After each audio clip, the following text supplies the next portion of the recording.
여호와께서 그에게 이르시되 너는 내 길을 돌이켜 광야를 통하여 다메섹에 가서 이르거든 하사엘에게 기름을 부어 아람의 왕이 되게 하고 너는 또 nim시의 아들 예후에게 기름을 부어 이스라엘의 왕이 되게 하고 또 아벨 모홀라 사밧의 아들 엘리사에게 기름을 부어 너를 대신하여 선지자가 되게 하라. 하사엘의 칼을 피하는 자를 예후가 죽일 것이요 예후의 칼을 피하는 자를 엘리사가 죽이리라. 그러나 내가 이스라엘 가운데에 7,000명을 남기리니 다 바알에게 무릎을 꿇지 아니하고 다 바알에게 입맞추지 아니할 자니라. 아멘. 자, 엘리야가 하나님이 똑같은 질문을 2번 했는데 같은 대답을 했어요. 그 질문과 대답 사이에 하나님의 엄청난 능력 발하심이 있었어요. 세미한 음성까지 있었어요. 그래서 하나님 앞에 나오긴 했는데 그 마음은 똑같아서 대답하기를 하나님, 제가 하나님 여호와를 향하여 열심히 특심하고 나밖에 없고 나머지들은 어디 가는지도 모르겠습니다. 자, 여러분 이 어조에 엘리야의 말에 담긴 엘리야의 심정을 우리가 추측을 해볼 것 같으면 매우 상식적인 이야기인데 분노와 원망이 들어있다는 걸 알 수가 있습니다. 어지간하면 사람한테도 그렇게 말하기 어렵죠. 근데 감히 하나님을 딱 대면하여 말할 정도라면 우리가 사람 앞에 그러잖아요. 그래도 아닌 것처럼 하잖아요. 예의상이라도. 근데 하나님 앞에 그렇다고 고지것대로 말해버린다는 것은 매우 친하다는 뜻이면서도 동시에 감정이 격하다는 얘기죠. 원망의 정도가 분노의 정도가 크다는 얘기입니다. 자, 이거는 광야에서 차라리 나를 죽이십시오 했을 때 그 심정을 봐서도 알 수 있고요. 자, 그런데 말입니다. 엘리야가 똑같은 대답을 했는데 하나님이 오늘 15절 이하의 말씀을 주십니다. 이 말씀을 듣고 엘리야는 어떻게 합니까? 호렙산에 그대로 있습니까? 내려옵니까? 내려옵니다. 그 말은 뭐예요? 엘리야가 듣고 싶은 말을 하나님이 해주셨다는 얘기죠. 그렇죠. 그럼 하나님이 어떻게 엘리야를 만족시켜 주셨는가 한번 볼까요? 뭐라 그러냐면 다메섹에 가가지고 하사엘이라는 사람에게 기름을 부어서 아람의 왕이 되게 하라. 여러분, 엘리야가 이 일을 구한 적 있습니까? 구한 적 없죠. 근데 왜 하나님이 이거를 대답으로 주셨을까요? 뒤에 보면 묶음으로 그 뜻이 나와요. 일단 이렇게 말씀했어요. 길을 돌이켜서 광야길로 쭉 간 다음에 다메섹에 이르는 광야길로 쭉 가. 그래가지고 하사엘이라는 사람을 찾아서 기름을 부어서 아람 왕이 되게 하라. 근데 여러분, 하사엘 입장에서도 기가 막힐 일이 아니겠습니까? 이스라엘 사람이 뭔데 와갖고 나한테 기름을 부었고 아람의 왕이 되게 하냔 말이에요. 전무했던 일입니다. 두 번째, 님시의 아들 예후에게 기름을 부어 이스라엘 왕이 되게 하라. 아싸, 그렇죠. 엘리야가 구하는 거 뭐야? 아합이 없어지는 거 아닙니까? 아합과 이세벨이 죽는 거 아니겠습니까? 그렇죠, 하나님. 아합 말고 다른 왕을 써야죠. 요거는 엘리야가 우리가 딱 봐도 좋아할 일이죠. 님시의 아들 예후 누구냐? 뒤에 보면 알지만 이스라엘의 장군입니다. 장군. 이 하사엘도 왕의 아람 왕의 신하입니다. 자, 그 다음에 이걸로 끝나지 않고 사밧의 아들 엘리사에게, 이 집은 농사꾼이죠. 굉장히 재력이 좀 있는 집안이죠. 엘리사를 찾아가서 기름을 부은 다음에 너를 대신하는 선지자가 되게 하라. 여기까지 괜찮아요. 왜냐하면 혼자 있어서 힘들었던 거 아닙니까?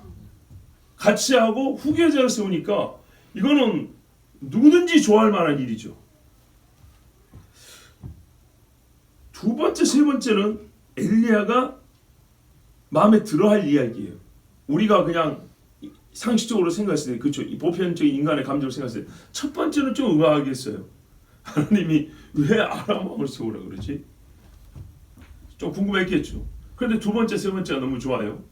두 번째, 세 번째만 갖고도 엘리야는 나올 만한 이유가 된다고 봐요. 자, 그런데 여기서 우리가 의문이 있어요. 이 사건이 그냥 만만한 사건이 아닙니다. 이 이야기가요. 생각할 거리가 꽤 많습니다. 보십시오.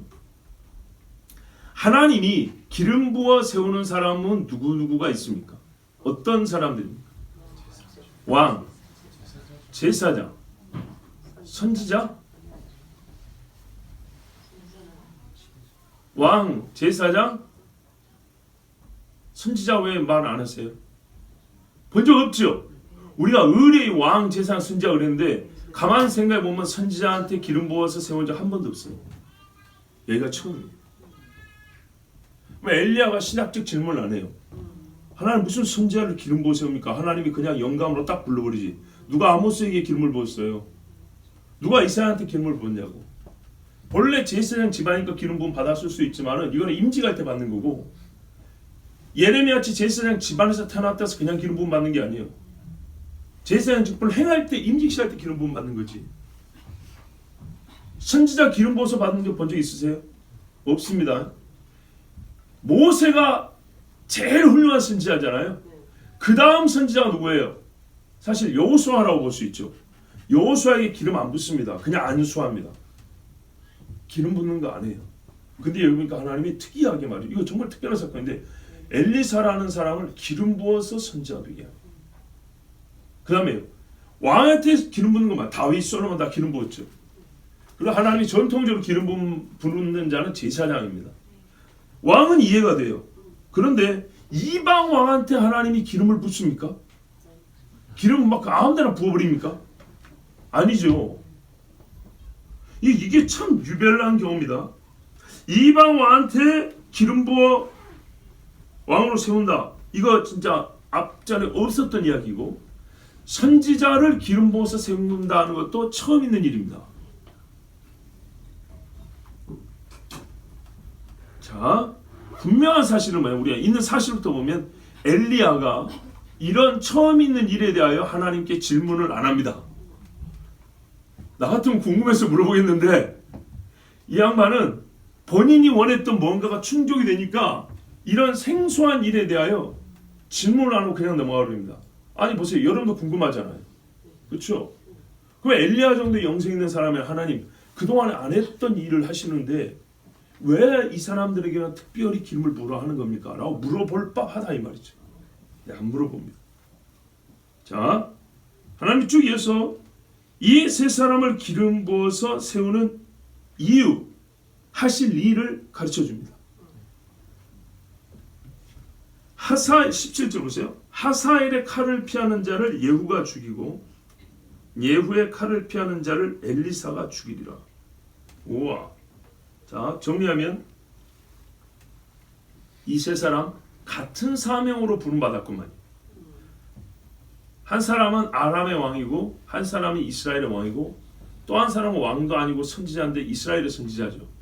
이 세 사람의 지역과 소위 신분과 지위가 다른데 맡은 일은 똑같아요. 죽인다는 겁니다. 죽인다.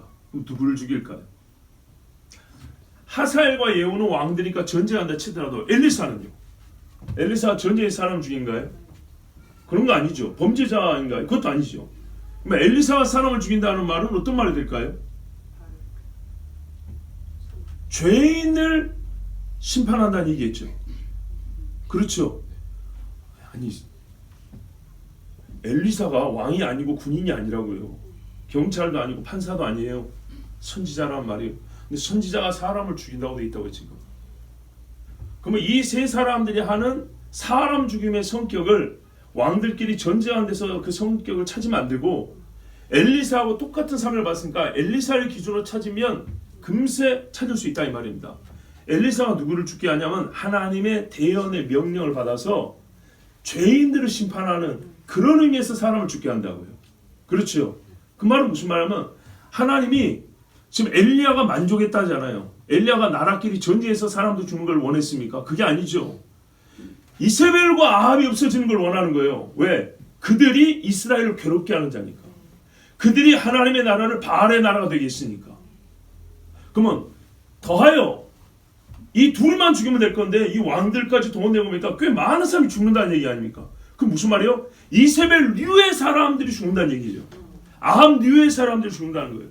나봇과 같은 의인을 모함해서 땅 뺏어먹으려고 거짓말로 죽인 아합과 이세벨 같이 꼭 거기 편에 서가지고 바알 숭배하고 선지자들 잡아 죽이고 의로운 자를 매를 때리고 이세벨과 아합의 수종 노릇을 하면서 이스라엘을 바알에게로 끌고 간 앞잡이 역할을 했던 사람들, 이런 죄인들, 이 죄인들을 하나님 어떻게 해요?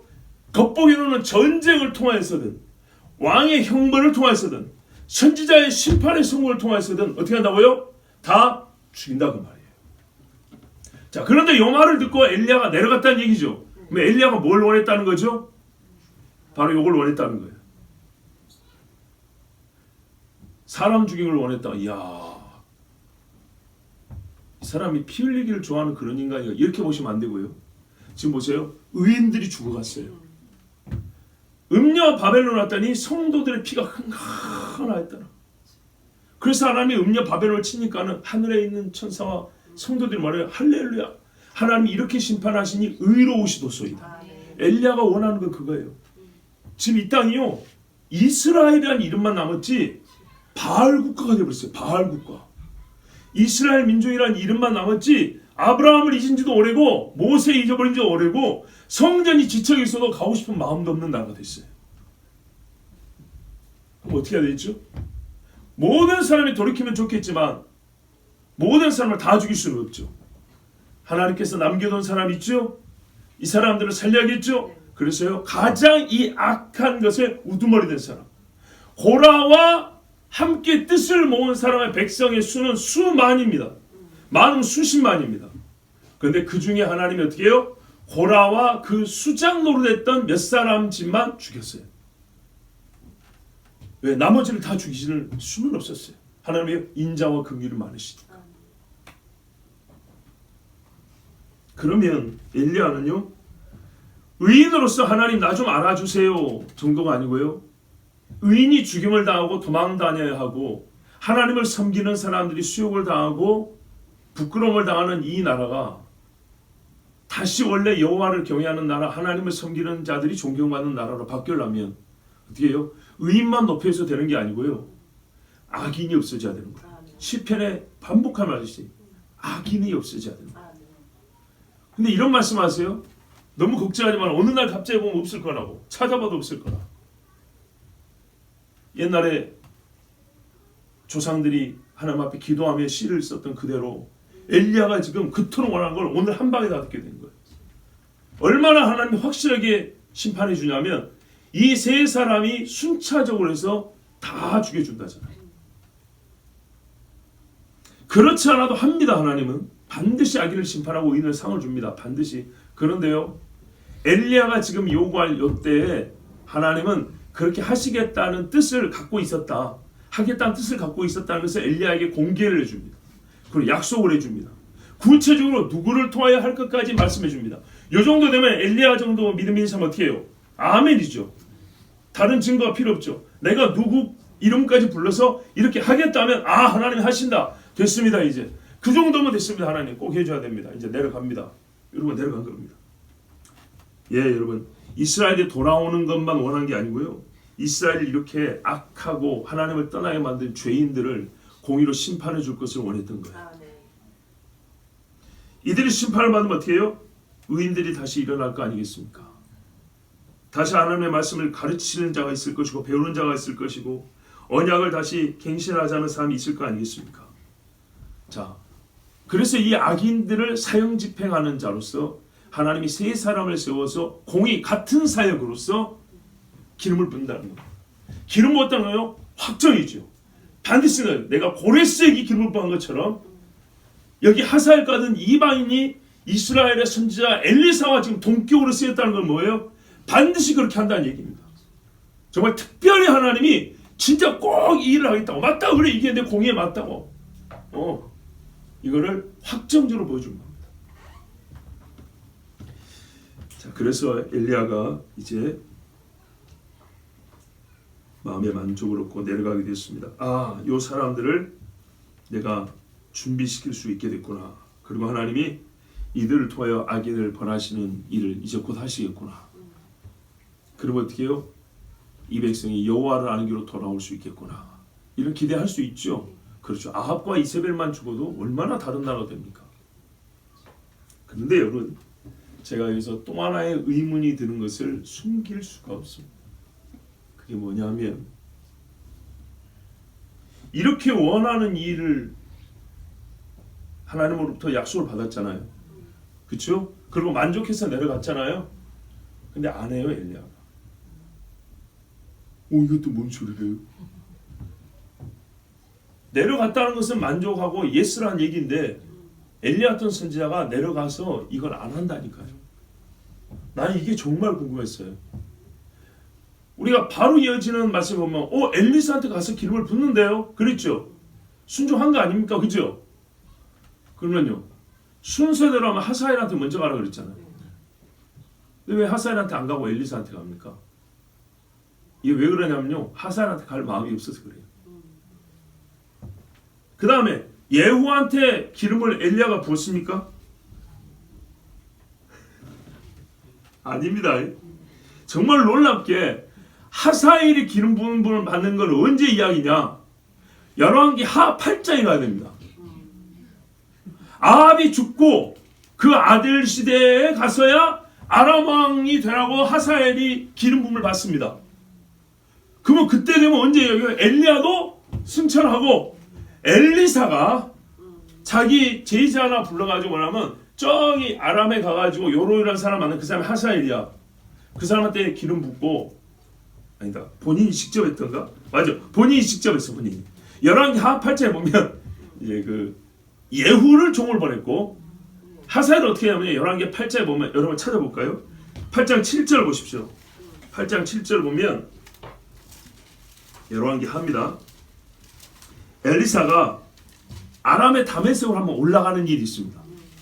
한번 올라간 일이 있었는데 요때가 언제냐면 시간이 꽤 많이 흘렀는데요. 엘리사 시절에 7년 기근이 또 있었어요. 그것도 지난 다음이에요. 그리고 그 나이 많은 집에 애기 축복해갖고 애기 난 경우 있죠. 그것도 한참 전의 사건이에요. 그러니까 시간이 정말 많이 흘렀어요. 그 집 애기 낳고 애가 죽었다 다시 살고 기근 7년 있고 그 다음에 있는 일이에요. 그 다음. 엘리사도 나이가 좀 들었을 정도. 그때 이야기인데 다메섹에 한번 올라갔어요. 그랬더니 당시에 아람 왕 베나닷이 병들었다는 거예요. 그러니까 아람 사람들이 자기 왕을 생각해서 마침 엘리사가 아람에 왔다는 소식을 들은 거예요. 그럼 어떻게 해요? 저 이스라엘의 선지자가 아람에 왔다는데 왕이시여 기도 한번 받아봅시다 그런 거죠. 그렇겠죠. 그래가지고 이 베나닷 왕이 자기 신하인 하사엘을 보냅니다. 엘리사한테 가서 나 기도 좀 받고 예언 좀 받아오라고. 그러니까 이제 소물꾸러미 갖고 이제 가는 거죠. 신하한테가 갔는데 그때 엘리사가 딱 하사엘을 보고 예언을 하는 겁니다. 그렇죠? 그 이야기가 어디 있습니까? 저 밑에 하면 10절 이하에 보면 이런 말이 있죠. 하나님의 사람이 그가 부끄러워할까 얼굴을 쏘아보다가 울었다. 보이시죠? 막 그때 하사엘이 놀래가지고 아이 선지자요 왜 저를 보고 그렇게 사람 민망히 쏘아보시더니 우십니까 했더니 네가 이스라엘의 앞으로 할 일 때문에 그런다. 뭔 일을 합니까 했더니 네가 아이벤자의 배를 가를 것이고 뭘 할 것이고 뭐 너무 잔인한 이야기를 하는 거야. 결국에는 이게 잔인한 정도가 아니고 이스라엘을 거의 망할 지경까지 쳐버린다는 얘기예요. 그러니까 이 아람의 신하였던 하사엘이 아이 나 같은 이 작은 자가 무슨 그런 큰일 난다고 그런 말씀 하십니까? 그리고 돌아가가지고 그날 밤에 왕을 지가 죽여버려요. 그리고 하사엘이 아람 왕이 됩니다. 그리고 얼마 있다가 엘리사가 예언한 그대로 합니다. 하사엘이 이스라엘을 아주 잔인하게 쳐버립니다. 그 한 장 뒤에 보면 9장에 보면 열왕기하 9장 1절에 보면 엘리사가 또 자기 제자 중에 하나를 불러가지고 뭐라 하냐면 허리를 동이고 단단히 이제 뜻을 세우는 거죠. 딴 데 가지 말고 기름병 하나 딱 들고 길라 라모스로 와라. 여기가 동편이죠. 여기 가면 이쪽 담당하는 장군이 하나 있어요. 요즘으로 하면 뭐 별 한 2개, 3개 되는 사람이죠. 예후가 있는데 여기 가가지고 예후를 잠깐 골방으로 좀 들어가서 보자고 해라. 내가 시켰다고. 그래가지고 장군 한 다음에 잠깐 저 좀 보시죠. 그래갖고 방으로 몰래 갑니다. 그런 다음에 얘가 얼마나 심장이 두근두근 하겠어요? 빨리 기름을 붓고 도망치다 나옵니다. 내가 너를 이스라엘의 왕으로 삼노라 하고 문을 열고 도망했다 하겠죠. 엘리사가 그렇게 시켜요. 빨리 도망하고. 자, 그 다음에 이제 어떻게 되냐면 예후가 너무 정신이 없잖아요. 이게 뭔 상황인가 지금 그런 상황이죠. 그러니까 골방에 들어갔다 나오니까 부하 장군들이 물은 거예요. 장군, 아니 저 조그만 애가 뭐하러 장군을 보러 왔습니까? 저런 애를 장군을 뭐하러 만나 주셨습니까? 도대체 뭐 때문에 장군을 보자 한 겁니까? 이러니까 예후가 좀 무심하게 말해요. 아니 제가 와가지고 나한테 머리를 기름을 부으면서 나보고 뭐 이스라엘 왕이 됐다고 어쩐다고 하는데 이게 참 경황이 없네 이러는데 듣는 사람들은 그 말을 듣자마자 예후 왕 만세하고 확 엎드려버린 거예요. 그때서 예후가 실감을 하죠.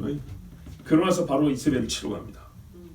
네, 예후가 아주 무섭게 쳐버립니다. 희한합니다. 이렇게 덤덤하고 있던 사람이 기름 부음을 받자마자 하나님의 영이 임했다고밖에 볼 수 없어요. 예후가 뭐라 말하냐면 아합의 아들이 70명 있었어요. 70명이 소위 말해서 세자 교육을 받고 있었어요. 왕자 교육을 이스라엘의 석학들한테 교육받는 도시가 있어요. 예후가 먼저 거기다 편지 보냅니다.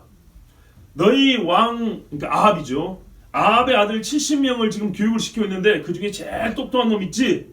제일 야무진 놈 있지? 그 놈을 빨리 왕으로 세워라. 그리고 나하고 싸워라. 예후가 이렇게 말합니다. 그러니까 이 박사들이 두렵겠어요? 안 두렵겠어요? 무슨 수로 우리가 예후를 이긴단 말이냐? 그래서 살려달라고 하죠. 그러니까 예후가 그래요. 아니 그 70명 중에 제일 똑똑한 놈 있잖아. 그거 하나 못해? 70명의 왕자 중에 나하고 맞설 놈이 하나 없어? 그렇습니다. 그래? 그러면 전부 다 모가지 잘라고 갖고 와. 이럽니다. 그리고 70명을 갖춘 선생님들이 아합의 아들 70명을 목을 다 잘라버립니다. 아합 집이 멸종을 해버립니다. 그 다음에 예후가 계속 전진을 합니다. 어디로 갑니까? 사마리아로 가죠. 거기 갔더니 누가 있습니까? 이사벨라가 있죠. 이사벨. 뭐하고 있습니까? 그 할머니. 눈썹을 그리고 있다 했죠. 최고 화장품을 썼을 겁니다. 성경에 벌써 부녀의 아름다움은 겉사람의 꾸미는 치장으로 하지 마라 그랬죠. 속사람에 대한 아비가일 같이 말이죠. 그렇게 하라 그랬죠. 그러니까 왕의 부인이 되잖아요. 그런데 이 할망구는 죽는다고 화장하고 있는 거예요. 이제 죽을 줄 알아 있어요. 근데 예후가 그러죠. 저 계집을 창밖으로 던질 자가 누구냐 그랬어요. 안 던지면 누가 다 같이 죽는다는 거예요. 사람들이 무서우니까 이세벨을 성 위에서 던져버렸어요. 그대로 놓고 들어가서 밥 먹었다 했어요. 밥 먹고 나오니까 걔들이 다 먹어가지고 손바닥하고 두개골 빼고 얘는 남는 게 없더라. 하나님 말씀 그대로. 자, 요렇게 하죠. 어떻게 해요? 아기들 죽어난다. 근데 문제는 이때가 언제냐면 엘리야가 벌써 승천은 다음이란 얘기입니다. 아니 그토록 원한 일을 엘리야는 왜 자기 손을 안 했을까요? 일찍 했으면 이 일이 더 빨리 났을 거 아니에요. 여러분 궁금하지 않으세요? 나는 이 오늘 말씀을 듣고 엘리야가 분명히 할렐루야고 내려갔는데 왜 안 했는지 나는 너무너무 궁금해요. 너무너무. 여러분도 궁금하죠? 왜 안 했을까? 그리고 하나님 명령인데 말하자면 왜 불순종했을까? 더 큰 궁금함이 그래요. 불순종한 엘리야를 승천까지 시켜주신 하나님은 무슨 뜻으로 그렇게 하셨을까? 승천과 죽지도 않고 승천시켰다는 건 엘리야가 굉장히 잘했다는 건데 어떤 의미에서 엘리야가 잘했다는 거지? 아주 그냥 땡깡을 부려가지고 알았다고 그러면서 내가 참 숨겨놓던 사람들인데 내가 오늘한테 공개한다. 하사엘 내가 준비해놓은 사람 있어. 빨아서 기름 부으라 그랬어. 예후 사실은 다 내가 준비해놨는데 네가 지금 하도 이렇게 버티고 있으니까 내가 오늘 말해준다고 가르쳐줬어요. 그랬으면 얼씨구나 좋다고 갑니다 하고 가가지고 빨리빨리 기름 붓고 빨리빨리 해야 될 거 아니에요. 그토록 원하는 거 아니에요. 이스라엘이 정결하게 되는 거, 의인들이 사는 거. 그런데 엘리야는요 미루다가 본인은 하늘로 올라가 버리고 그것도 엘리사가 선지자 이제 중심된 선지자 된 다음에도 한참 시간이 흐른 다음에 이런 일을 합니다. 왜 그랬을까요? 왜 엘리야는 불순종했고 하나님이 이렇게 불순종한 엘리야를 그렇게 원해서 대답을 해줬는데도 불순종한 엘리야를 뭐가 예쁘고 잘했다고 승천을 시켰을까요? 그리고 나중에는 이 엘리야의 심령을 가진 자를 보낸다고 했으니 도대체 엘리야가 뭘 그렇게 잘했다는 얘기인가요? 궁금하지 않으세요? 이건 말씀을 읽으면서 우리가 말씀 앞에 서니까 하나님이 우리에게 정말 말씀을 선량한 양심과 순수하게 읽으니까 자연스럽게 드는 궁금함이 있어요. 이 궁금함을 풀어가면서 하나님의 뜻을 발견할 수 있겠죠. 자, 엘리야가요 분명히 하나님의 심판 약속에 만족한 건 맞아요. 안 그랬으면 또 그 소리 했을 거예요. 나만 남았다고. 내려갔어요. 근데 만족을 했는데요, 하나님이 해주신 말씀 중에 본인이 몰랐던 사실이 하나 있었어요. 한 가지 사실을 더 알게 됐어요. 이거는 꿈에도 생각 못했던 건데, 이 한 가지 사실을 더 알게 되면서 사실을 아는 걸로 끝나지 않고 하나님의 뜻을 깨닫게 됐어요. 그래서 이 사람이 미룬 겁니다. 바로 그 깨달음이 엘리야의 행위를 결정이 됐고, 엘리야의 그 불순종처럼 보이는 행위가 하나님께는 또 역시 만족이 됐다는 얘기입니다. 그래, 네가 내 뜻을 아는구나. 이제 내 마음을 아는구나. 자, 단서는 18절에 있습니다. 보십시오. 17절까지 엘리야가 원하는 소리인데 18절은 엘리야가 몰랐던 이야기예요. 그 로마서에도 이거를 어감을 보면 그 엘리야 시대에 하나님이 7,000명을 남겼다 여기에 보면 엘리야가 몰랐던 것으로 나와요. 말의 어조가. 18절 우리 같이 한번 읽어봅니다. 시작. 그러나 내가 이스라엘 가운데 7,000명을 남기리니 다 바알에게 무릎을 꿇지 아니하고 다 바알에게 입맞추지 아니한 자니라. 아멘. 남기리니 하면 미래형인데요, 원래는 남겨두었나입니다. 너 하나밖에 없다 그랬지. 근데 너 같은 사람 7,000명 더 있다. 뒤통수 하나 맞는 것 같지 않겠습니까? 엘리야가 이거 여기서 합니다. 여기서 알아요. 이게 나밖에 없잖아요. 7,000명 뭐 그래봐야 걔들 다 숨을 거 나밖에 없. 이런 게 아니고요. 하나님이 만족스럽다. 그래 다 내가 심판할 거야. 그런데 7,000명 내가 남겨뒀었다. 이 말 듣때 나 같아도 하나님 앞에 갑자기 부끄러워질 것 같아.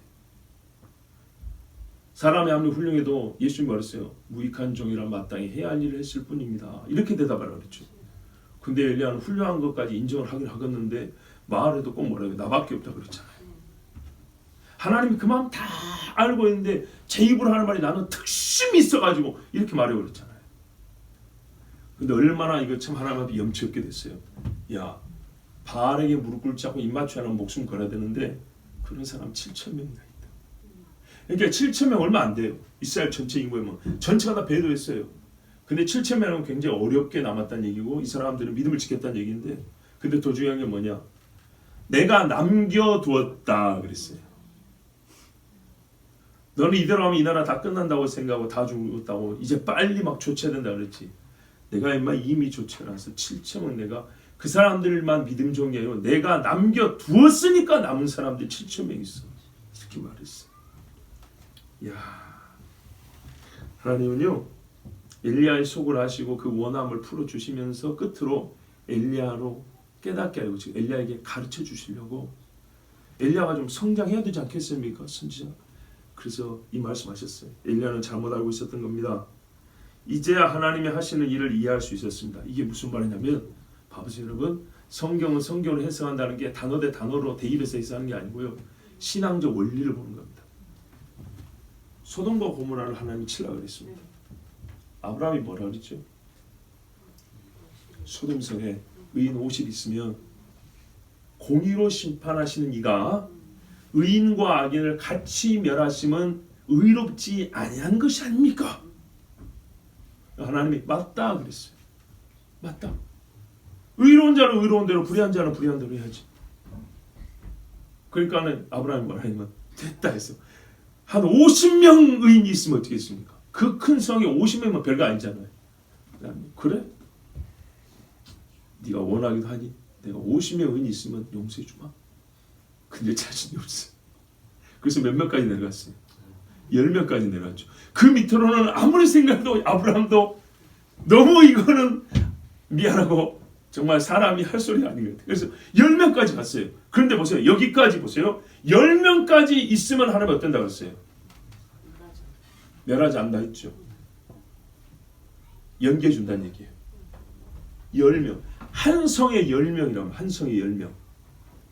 여기까지 하나님이 수용해 주셨어요. 하나님의 마음이 그래요. 여러분, 이스라엘의 7,000명입니다. 요 신앙의 원리를 그대로 이제 대입을 해보세요. 이스라엘에게요, 바알에게 무릎을 안 꿇으려면, 입 맞추지 않으려면 목숨 걸어야 된다니까. 이세벨 치하에서 그 7,000명 있는데 이스라엘을 쓸어버릴까요?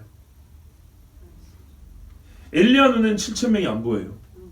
그러니까 다 끝난 것 같으니까 빨리 하나님 정리하고 다음 세대라도. 그런데 하나님은 뭐라 하냐면, 야 임마, 7,000명 남았다. 7,000명. 소돔 같은 이방도 그 더러운 성도 10명 남아있어도 내가 봐준다고 너희 조상 아브라함한테 말하지 않다냐? 니는 몰라도 내 눈에는 저 굴에서 숨고 어렵게 예배하는 7,000명이 내 눈에 보인다. 어찌하랬냐? 여러분 이제 엘리야 같으면 어쩌겠어요? 빨리 가서 없애보라고 기름 붓고 싶겠어요? 하나님이 사랑하고 참으시는 마음을 알겠죠. 예. 결국 하나님 한다니까 해. 분명히 합니다. 그런데 하나님이 지금까지 기다려 오셨잖아요. 엘리야가 이제 아는 거 뭐냐면, 악인을 심판하고 의인을 상 준다는 이게 바뀐 게 아니라 심판의 때 하나님이 기다리시고 하사엘을 쓰시는 거 맞아요? 예후를 쓰는 것도 맞아요. 그런데 하나님이 지금도 참고 계시잖아요. 그렇죠. 엘리야가 7,000명을 하나님이 남겨뒀다잖아요. 그 말 뭔 말이에요? 잘 말에 이게 어떻게 붙여서 이해하냐에 따라 다른데, 안 멸하려고 남겨뒀다니까요. 이해가 되세요? 하나님이요, 전에 그런 사례가 있다니까요. 하나님이 친히 하신, 본인이 하신 말씀이 있다니까요. 소돔성에 의인 10명 있으면 안 멸한다 그랬다니까요. 하나님 자신이 한 말이라고. 자신이 아브라함 말까 그렇게 한다 그랬다고요. 요거를 그대로 대입하면 어떻게 해요? 이스라엘에 7,000명 남아있으면 멸할 수가 없는 거예요. 그러니까 바꿔 말하면 하나님 안 멸하려고, 내가 남겨놨다 임마. 안 멸하려고, 안 죽이려고. 내가 이스라엘 안 죽이고 싶어서 그 7,000명 믿음을 내가 꽉 붙잡고 다 숨겨놨다. 숨겨버려요? 내가 남겨놓았느니 그랬어요. 이제서 아는 거예요. 하나님이 이스라엘을 없애지 않으시려고, 안 죽이려고, 나 같은 놈 나올 줄 알고 7,000명을 하나님이 남겨놨구나. 나같이 믿음 좋은 사람 7,000명만 해도 할 말이 없는데 하나님이 안 없애려고, 안 죽이려고 남겨놨다잖아요. 요것들이 있으면 하나님 본인의 공의에 따라, 본인의 하신 일에 따라 멸할 수가 없는 거예요. 선지자가요, 하나님의 마음을 깨닫습니다. 반드시 심판하실 하나님이지만 지금은 기다리시려고 연기하여 참아 그들 중에 회개하는 자가 있게 하시려고 나 같은 선지자가 고생을 하더라도 일을 시키시고 7,000명을 남겨두셨구나. 참, 주여. 엘리야는요 몰랐어요. 사람이 의로운 일을 하지만 다 알지는 못해요. 그런데 바로 그 다 알지 못하는 무지함, 그 무지의 근거에서 자기 의로움에 도취되는 거예요. 그런 경우가 많아요. 그래서 하나님 종 엘리야는요 참 그래도 영감 있는 사람이잖아요. 순서를 뒤집어서 엘리사만 찾아갑니다. 그리고 엘리사한테만 옷을 던지고 따라오라 그럽니다. 우리 다음 시간에 보죠. 그리고 엘리사만 훈련을 시키고 통역합니다. 나머지 두 사람 찾아 기름 부는 일은 평생에 안 합니다. 불순종이 아니고요. 불순종은 불순종이죠. 근데 그거를 엘리사 때까지 미룹니다. 왜요? 엘리사는 나의 대신이잖아요. 그러니까 다른 사람이 아니고 엘리사가 하면 내가 한 거 똑같은 거예요.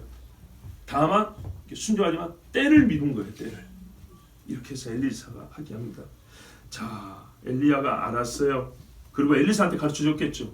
하나님이 실제 이렇게 말씀하셨는데 내가 7,000명 남겨두었다는 말씀을 들을 때 알았다. 요 두 사람한테 기름 붓는 것은 내가 너에게 남기고 간다. 그리고 엘리사가 엘리야의 사명을 이어받아 사도들이 그리스도의 사명을 이어받아. 그렇죠? 그리스도의 남은 사명을 얻잖아요. 그래서 뭐랬어요? 그리스도의 제자가 대우를 받으면 예수님을 대우받는 것처럼, 말이 좀 이상하다. 그리스도의 제자를 영접하면 예수님이 영접한 것 같아. 그랬죠. 이래서 엘리사가 엘리야 일을 이어서 합니다. 자, 그런데 어쨌든 엘리야는 불순종한 거잖아요. 그죠? 불순종했지만 엘리사를 통해서 결국 자기를 대신하여 내가 한 것처럼 네가 한다 했지만은 분명히 하나님은 순서가 첫 번째 네가 하사엘 가서 기름 붓고 그 다음에 예후 그 다음에 엘리사라 그랬잖아요. 순서가 뭐 어떻게 돼요? 하사엘이 먼저 치고 그 다음에 예후가 치고 그 다음에 엘리사가 쳐야 됐죠. 근데 그러지 않았죠. 하사엘은 저 뒤에 나오죠. 예후도 저 뒤에 나오고. 자, 하나님이요 엘리야의 이 불순종을 역시 기쁘게 받으셨어요. 그래서 엘리야를 승천 살아있는 채로 휴고 데리고 올라가셨어요. 그러면 엘리야가 어떤 의미에서 이제 하나님의 기쁨이 되고 하나님의 만족이 되는지 다 아시겠죠. 하나님의 마음을 알았다는 거 아닙니까? 역시 이것도 성경에 유사한 사례가 있기 때문에 그 행위의 영적 성격에 대해서 우리가 성경을 통해서 배울 수 있습니다. 레위기 10장에 보면 우리가 잘 아는 사건이 있습니다. 제사장 임직을 한 후에 얼마 안 돼서 아론의 아들 넷 중에 첫째와 둘째 나답과 아비후가 불을 가지고 속죄제를 갖고 들어가는 중이었어요. 하나님 앞에. 근데 이 아들이 제단에 불을 쓰지 않았다 그랬죠. 향불을 갖고 이제 가면 제단불, 왜냐면 짐승으로 우리 죄를 가리고 속죄한 요 숯불을 갖고 와야 되는데, 이게 예수님의 십자가 피를 우리가 힘입어 가는 것처럼 요 짐승 태운 숯불로 불을 붙잡고 향을 갖고 가야 되는데 딴 데서 갖고 와버린 거예요. 그러니까는 재물과 상관없는 내 허물을 가릴 수 있는 불이 아니라 딴 불을 가져온 거예요. 여러분, 불이라고 다 같은 불이 아니에요. 너희가 하나님께 속한 자인지 분별하라 그러죠. 바로 그런 거예요. 이게 성령 불인지 귀신 불인지 잘 봐야 됩니다. 근데 말하자면 귀신 불로 붙여갖고 하나님 앞에 제일 거룩한 데 들어간다고 들어가니 하나님 어떻게 했어요? 뿌린 대로 얻는다고 그 불이 나와서 살라 태워 죽여버렸어요. 사람 몸이 불이 타주면 얼마나 끔찍합니까? 자, 근데요, 장례를 치러야 되잖아요. 장례를 치러야 되는데 아론과 그 동생들이 있어요. 이다마라고 또 하나 있는데 엘르아살이었던가. 요 친구들은 손을 못 대겠어요. 너희는 계속 제사 직무를 해야 되니까 다른 레위인 형제들이 장례를 치릅니다. 그런데 이제 하나님 앞에 하던 제사는 그대로 해야 되겠죠. 계속 진행을 해야 되잖아요. 그런데 아론과 그 남은 두 아들이 하나님이 주신 법도대로 안 하는 겁니다. 그게 뭐냐면 속죄 제물을 하나님이 바친 다음에 남은 제물 고기 일부분을 거룩한 지정된 장소에서 제사장이 먹는 겁니다. 근데 안 먹고 다 태워버려요. 그래서 모세가 노발 대화한 겁니다. 형이고 조카들이잖아요. 모세 입장에서 지금 오늘 조카가 둘이 죽었잖아요. 젊은 조카가 둘이 죽었는데 형한테 막 따진 거예요. 아론, 당신이 이제 형이지만 공적인 거니까 아론 제사장, 당신이 지금 정신이 있냐 없냐. 오늘 하나님 앞에 규례와 법들을 지키지 않음으로 당신 아들 둘이 하나님 앞에 심판받아 죽었다. 그런데 당신들도 다 죽으려고 하나님 시킨 대로 안 하냐. 이렇게 해서 모세가 아론하고 조카 둘이한테, 남아있는 조카들한테 화를 엄청나게 됩니다. 오늘 다 죽으려고 그러냐고. 그랬더니 아론이 뭐라고 대답을 하냐. 레위기 10장 16절 이하에 보면 제가 지금 말씀드린 이야기가 나와 있는데 19절 보면, 레위기 10장 19절 보면 아론이 모세에게 대답을 합니다. 오늘 그들이 속죄제와 번제를 여호와께 드렸어도 이런 일이 내게 임하였거늘 오늘 내가 속죄제물을 먹었더라면 여호와께서 어찌 좋게 여기셨으리요. 모세가 그 말을 듣고 좋게 여겼더라. 모세가 분명히 율법 자체를 어겨서 화를 냈거든요. 그런데 아론이 불순종한 이유를 낸 거예요. 율법의 형식적 순종 하나님 분명히 원하고 그 형식적 순종 안에 하나님의 뜻을 이룬 것이 있죠. 그런데 하나님의 더 깊은 뜻은 뭐냐면 우리의 성결 아니겠냐. 자기 죄를 깨닫고 하나님 앞에요, 거룩하신 하나님을 더 거룩하게 해드리는 게 아니냐. 나시되는 율법보다 더했죠. 그런 것처럼 오늘 우리가 생각해 볼 때 이 속죄제만 하나님 앞에 거룩하게 되는데 우리 아이들이 부정한 짓을 해가지고 하나님 앞에 드린다고 하다가 죽어버렸다. 그런데 그 부정하게 된 것을, 또는 그 부정한 혈족인 우리가 그것을 뭐가 떳떳하고 깨끗한 것처럼 장소만 거룩한 데 가가지고 부정한 우리가 그걸 뜯어먹으면 그렇다고 하나님께 영광이 되겠냐. 차라리 우리는 이걸 먹을 자격도 없습니다 하고 하나님 앞에 싹 태워드리는 것이 먹으라고 했지만 아닙니다 주님, 오늘 저희가 먹을 자격이 없습니다 하고 싹 태워드리는 것이 훨씬 우리가 우리 죄를 인정하고 하나님을 더 거룩하시게 해드리는 게 아니겠냐. 아멘. 요 뜻을 말한 거예요. 아멘. 그랬더니 모세가 기쁘게 하겠다 그랬어요. 잘했다고. 여러분, 다윗이 그랬잖아요. 속죄제물 드리는 걸 몰라요? 속건제물을 몰라요? 짐승이 아까워서 안 드렸어요? 뭐라 그랬어요? 여호와께서 원하시는 것은 제사와 기름도 아니요 상한 심령이요 통회하는 마음이라 그랬어요. 아멘.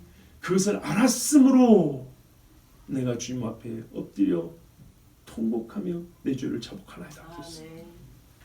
이것이었거든요. 여기 하나님의 뜻을 아는 거예요. 아멘. 그래서 아론이 이렇게 하나님의 뜻을 알고, 우리는 하나님의 거룩을 훼손함으로 벌받은 집안인데 오늘 어떻게 하면 우리 남아있는 이들이 하나님을 더 거룩하게 될까 생각할 때 우리가 이걸 손대지 않고 먹지 않고 태워드리는 것이 맞다 생각했습니다. 그래서 모세가 그렇다. 그래, 이것이 말하자면 엄밀히 말하면 이게 바로 율법 정신이라는 거예요. 내가 거룩하니 너희가 거룩하라. 예? 최소한으로 형식으로 지켜야 되지만 더 하나님의 뜻을 안다면 겉보기는 어기는 것 같을지라도 진짜 하나님을 거룩하게 드리고 진짜 우리가 성결한 거예요. 겉보기로는 왜 속죄제물 안 드리고 배기가 적시로 자빠져 울고 있냔 말이지. 근데 이게 하나님이 원하는 거란 말이에요. 이게 본뜻이. 야, 그랬어요. 엘리야가 그랬던 거예요. 그래, 네 원하는 대로 맞다. 나는 공의 하나님과 죄인들 심판하지. 가서 기름 부어서 다 죽이라고 해라. 허락한다 그랬어요. 근데 하나님이 내가 이 백성 살려주고 싶었고 7,000명 내 손으로 남겨놨다. 내 스스로 나에게 담보를 줄 것처럼 내가 7,000명 남겨놨다. 그랬더니 하나님 뜻을 알고 엘리야가 참아 가서 얼른 기름 부어가지고 빨리 칼 들고 뛰어가라 소리를 못하는 거예요. 그래서 어떻게 해요? 자기 마지막까지 사역하고 엘리사한테 가르치고, 이제 이 정도는 이제 때가 된 거죠. 왜냐하면 엘리사 죽은 다음부터는 급속도로 이스라엘 망하거든요. 야, 이 정도까지 하면 안 되니까 이제 엘리사 때, 그리고 사람의 수명이 말이죠. 예후하고 하사엘이 엘리사 때까지 살아 있으니까 이때 엘리사가 그 일을 하게 한 겁니다. 그때 어떻게 하나님 보시기에 겉보기로는 불순종이지만 엘리야가 잘했어요, 잘못했어요? 잘했죠. 하나님 보시기에 기쁨이 된 겁니다. 그렇죠. 하나님 마음이 이렇게 하는 거예요. 그래서 가자, 이제 네가 나 뜻을 다 이뤘다. 그래서 엘리야를 데리고 올라갔습니다. 야, 오늘 말씀 안에 하나님의 큰 은혜가 있고 또는 선지자가 하나님의 뜻을 배워가는 과정이 있고, 공의의 하나님이시지만은 이스라엘의 인자와 긍휼이 많으신 하나님, 우리에게도 마찬가지입니다. 하나님 언제나 동일하십니다. 항상 우리 하나님 이러세요. 언제나. 제가 오늘 이렇게 설교를 준비하고 마치면서 맨 마지막에 이렇게 썼어요. 이 설교가 과장되이 은혜스럽게 전해졌다면 주께서 다시 고쳐주시기를 원하노라 그랬어요. 의도한 것은 아니지만은 제가 혹은 너무 해석을 너무 은혜스럽게 해가지고 하나님, 제가 하나님을 주의 뜻과 다르게 막 이렇게요, 막 높여드리고 뭐 엘리야를 이렇게 막 가슴 뜨겁게 막 이렇게 이미지를 강의시켜주고 이런 식의 설교를 했으면 하나님 고쳐주시고 용서해 주시옵소서. 그러나요, 제가 이 말씀을 읽으면서 순수하게 든 의문과 그리고 하나님 하신 일과 엘리야가 한 일들을 종합해 볼 때 저는 신앙 양심상 이렇게 해석이 되고 여러분에게 전합니다. 아멘. 우리의 구함이 하나님의 뜻과 같아지는 것, 아멘. 이보다 하나님의 형상을 닮은 사람이 어디 있겠습니까? 나의 원함을 포기하고 하나님의 원하신 대로 되기를 구하는 것보다 더 아름다운 속삼의 변화가 어디 있겠습니까? 아멘. 엘리야는요, 하나님의 기름 부음, 이 전무후무한 기름 부음의 명령과 남겨두신 7,000명, 죽이라고 기름 부으라고 한 사람과 남겨주신 7,000명의 이 대비, 이 안에서 하나님의 뜻을 발견했습니다. 아멘. 여러분, 오늘 이렇게 엘리야가 바뀐 마음을 갖게 된 것, 하나님이 이것이 바로 우리에게 갖기를 원하는 마음이세요. 아멘. 엘리야처럼 변하기를 원하고 엘리야 같은 마음을 갖기를 원해요. 엘리야는 하나님께서 자기 원함을 들어주실 고집스럽게 구하였지만 하나님은 엘리야의 심장을 주의 마음과 똑같게 해주셨습니다. 그래야 엘리야는요 정말 멋지고 옳게 주의 종의 길을 걸어갔습니다. 아멘. 우리가 오늘 하나님을 아시길 바랍니다. 아멘. 그리고 우리가 그리스도인으로서 하나님의 종으로서 살아가는 삶이 어떠한 삶이 되어야 하는지 또한 다 깨달았기를 바랍니다. 아멘. 하나님은 반드시 악인을 심판하십니다. 아멘. 그리고 주의 백성을 사랑하사 7,000명 바알에게 무릎 꿇지도 않고 입 맞추지도 아니한 7,000명을 친히 남겨두셨습니다. 아멘. 우리 함께 기도합니다. 하나님 아버지, 오늘도 우리를 부르셔서 감사합니다. 우리의 연약함과 우리의 죄 가운데서도 하나님 은혜를 베푸시고 기다려 주셨나이다. 때가 되어 하나님이 세상 만물을 심판하실 때에도 주님 끝까지 저 예루살렘과 세상 만방의 주의 뜻을 증거하는 종들을 세우신다 하였습니다. 하나님 아버지, 우리 개인도 마찬가지입니다. 제 마음대로 제 멋대로 사는 사람에게 주님은 또한 하나님의 뜻을 아는 사람들 보내시고 하나님 앞에 돌아오기를 그 마음을 토로하고 하나님 앞에 회개하기를 주님은 외치시고 마치 하나님이 사정하듯이 그렇게 구하고 있습니다. 아버지여, 우리가 하나님을 부끄럽게 만든 자 되지 않게 하옵소서.